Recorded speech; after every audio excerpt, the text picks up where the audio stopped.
Alright, Steven, here we are. We got you in a setup situation. You can see where your toes are somewhat pointed out. What I would have you do is probably widen our stance a little bit more so you can stay a little more athletic and keeping it so that our knees stay inside our toes. You can see here how your knee is right here directly kind of over your toe. Widen out and bending our knees is going to put you in a little more of an athletic position, a stance. Now from here, hands start in a good place. We got a negative movement. Now we're going to toe touch.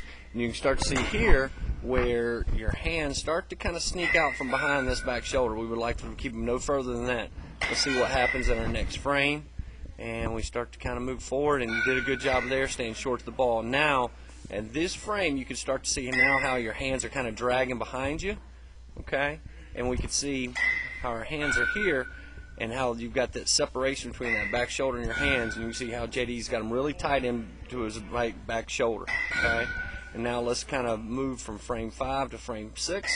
Okay, now frame 6, let's clear out some lines. You start to see how you've got your chest at contact, belly button at contact. We're dragging the bat a little bit behind us, and you see how he's kind of got it now on his kind of equivalent to his back hip in this area, how your hands are kind of dragging behind you.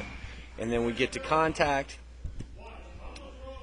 and we get you both guys to contact, and everything squares up. Now again, you got to keep in mind you can get away with a lot off the tee that typically you wouldn't get away with at a fast motion. So we got to really work on not dragging our hands behind us.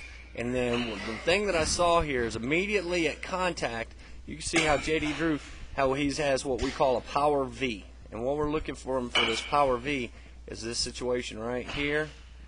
All right, and you have that. But I want you to notice how quickly it breaks down. All right, when we start to move in the next frame, we get back to that frame and how his stays in, and yours now your barrel is coming out of the zone. What's happening here is your top hand is rolling out of the zone. Okay, and so in turn, when we get to frame 7 again, let's get both you guys to frame 7. See how his barrel line is right, almost pointing straight back to the pitcher, and yours is as well. But the problem is next frame you kind of click out, all right? And so what we want to think about doing is keeping our hands inside the ball and really stand down the ball line. And the other thing is not dragging the bat behind us. Very good. Thanks, buddy.